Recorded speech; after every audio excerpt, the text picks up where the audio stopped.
I mean, it's a tough challenge for those guys, but I think Coach Rudy's done a great job, making sure they're ready every week, and I think they've done a good job just competing every week.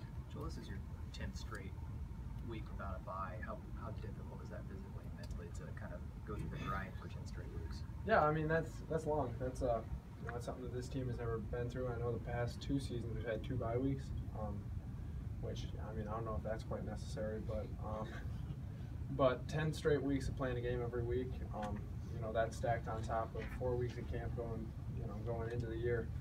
That's a long time. So the physical grind, the mental grind is a lot on guys, but I think guys do a good job, taking Sundays and Mondays, where it's not quite as heavy a workload, and really trying to get their bodies recovered and making sure they're good to go. Did you feel more like yourself on Saturday after Illinois? Yeah. I felt good just being able to get back out there, getting able to play again. I'm running out of games here, so I want to take advantage of all the ones I get. It's hard to believe you only have 1 start left though at Camp Randall. Yeah, that's pretty crazy.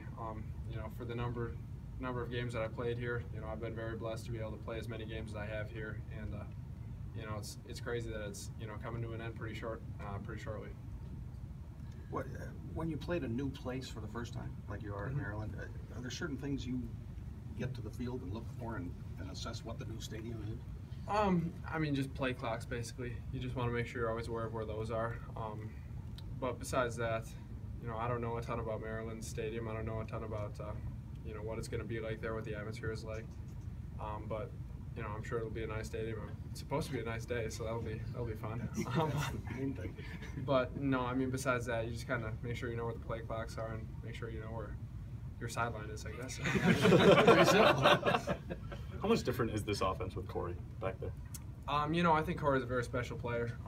The way that he's able to be patient and wait for holes to open up, and then when he does see him, he hits it so hard. So, he really can give us some good balance there, and he showed that in his first game, back, and for the most part pretty healthy, being able to, show some patience on some runs and break a few big ones and get in the end zone a few times. So, it's fun to have him back out there. The way this team is playing, you guys have a real chance to win 10 games this regular season, but maybe not play for a league title or anything like that. Would this be one of the more underrated 10-win seasons because just maybe being behind Iowa on the radar type of thing? Yeah, I think always we just want to take it 1 week at a time. We've put ourselves in a good position to end the year pretty strong.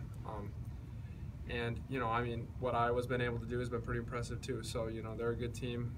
I think we're a good team, but, we just try to take it 1 game at a time. If we're able to, finish out as a 10-2 team, and don't go to a Big Ten championship, that's what happens. You can hang your hat on a good season like that. But, right now we're just focusing on Maryland. We're focused on making sure we're getting to 8-2, before we look beyond that. Have you looked at Maryland tape yet?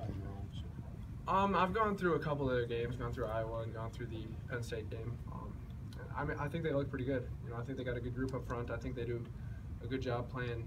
They play a lot of man coverage, and I think they got a lot of faith in their corners to be able to just go one-on-one with receivers and put you in a tough spot. So, I think it'll be a good challenge for us. I think it's a good time for us to be able to play a team like this, because I thought we did a good job against some one-on-one matchups last week. So, I think it'll be a good challenge. Does Likely stand out on tape? Their better corner. If that's the field corner, I know. Just go by the numbers. Right. I'm not sure what their names are, but I know. I mean, there's one guy who I saw was playing corner to the field a lot, who I thought was a pretty good player. I'm not sure yet if he's a guy that you truly avoid or what the case is with him, but from what I can tell, just from early impressions, he looks like a very good player. Do you give yourself a chance at all, considering all the injuries? Yeah. Michael Caputo in the back.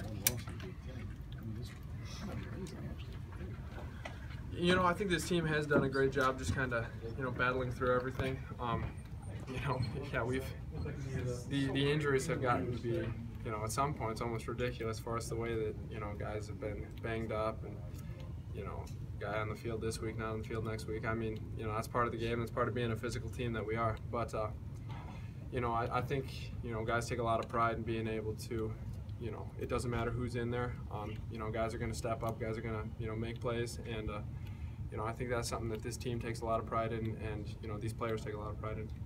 Thank you. Thank you.